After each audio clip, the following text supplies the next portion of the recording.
Hi, I would like today to just discuss something regarding a lot of, I guess we would say, we would call suffering, a lot of suffering. Um, Ever since I was a young kid, I would see footage on the television relating to all the starving people in Africa or other places around the world. That has plagued me. Uh, Obviously, it takes a lot of resources and energy to solve that problem. Um, However, when we're in a world as we are today, when we spend so much on this or that and that and that, and it just, I don't know. I don't have money, obviously, but it seems like collectively we would have enough money to put an end to a lot of these situations. Now, it's not that simple, obviously, in a lot of respects. I could talk about Africa, China, India, some of these places where we've heard there's just mass poverty and starvation in some cases. I'm just going to talk about Africa for a minute. We hear about all the rape that occurs there and the murders and all of the horrible things that we hear about for various reasons. So to first talk about saying like, hey, well, let's go over there and feed them some, nourishment or whatever. Well, it's difficult to go over there and feed them nourishment when, there's the rape and the pillaging going on. So it's almost like we need a defense, we need a force of defense. And this, I would hope that we can work together as a United Nations one day more closely. That would be the ideal plan for any need of military force. You really don't want to have one nation doing all this military stuff. You want the United Nations to do it. And maybe all the nations would send resources to the United Nations pool, if you will, of of defense. And it just seems that would be a much more efficient, applicable way to go about it. So I guess the question is, do we heal the people of Africa there, or do we heal them here?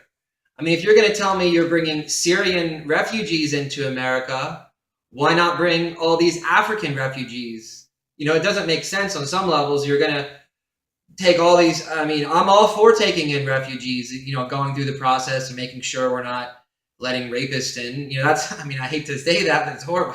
Jesus, I got to talk about rape so much because it's going on in my world. It's horrible. I know some people are like, I'm sick and tired of hearing about it. I'm like, okay, well, do you want to put an end to it or not? Do you want to have this discussion, or do you want to just have it keep happening? Coming to America. I mean, there was that movie Coming to America, right? I just think it's symbolic.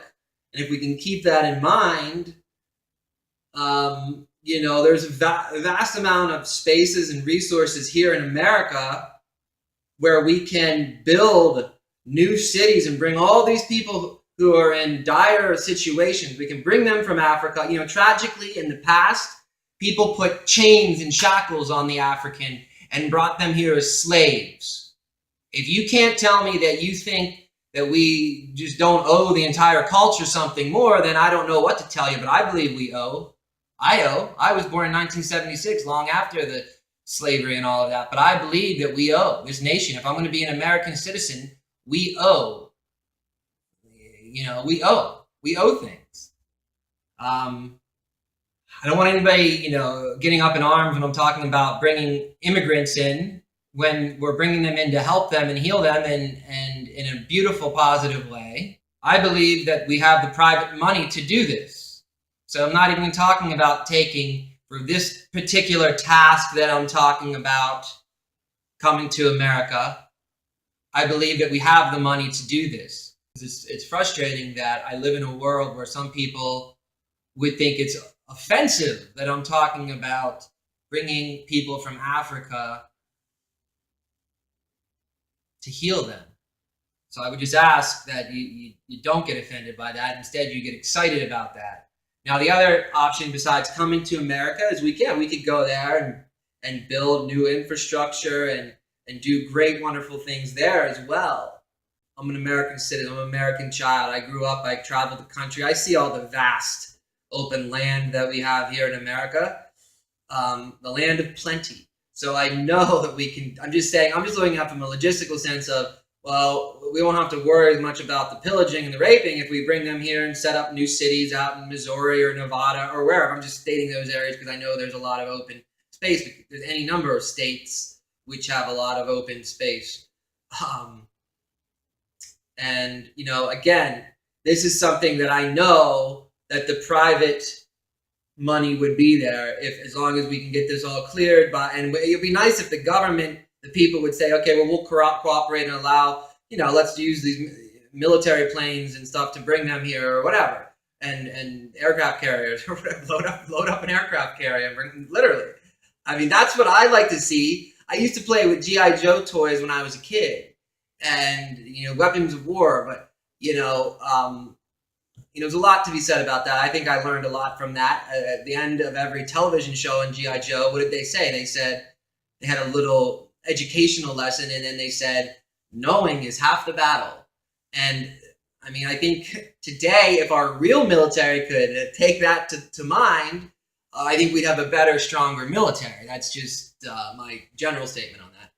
So in this whole war on terror in the Middle East, it seems like people forget about the African and the starving children that just are every day. Now, I mean, I know there's an epidemic of people having children when they can't afford children, and there needs to be some education and saying, you know, oh, don't, you know, you don't want to do that without, you don't have enough resources. People are now, tragically, some people are raped into existence, right? They're being born as a product of rape.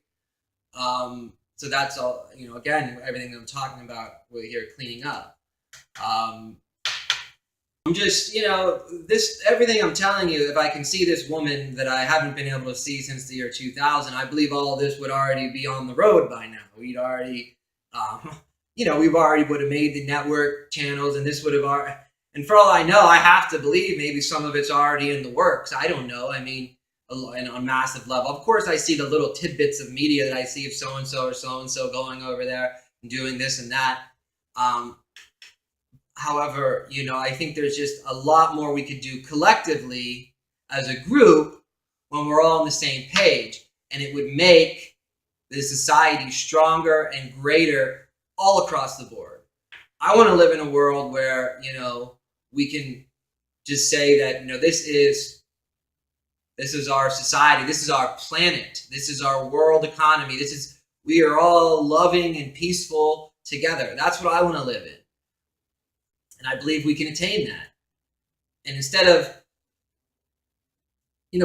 doing so many things that a lot of people would consider counterproductive with our military resources and other such resources, let's use them for, you know, this progressive, positive direction of where I think, you know, if you're looking at your children, what kind of world do you want to leave for your children, right? I would just ask everyone to think about that.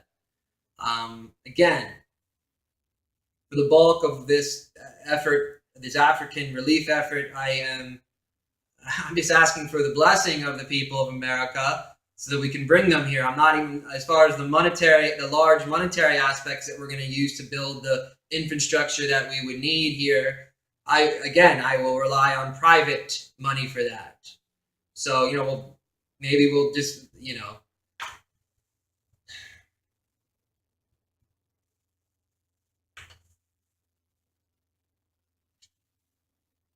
hope and peace.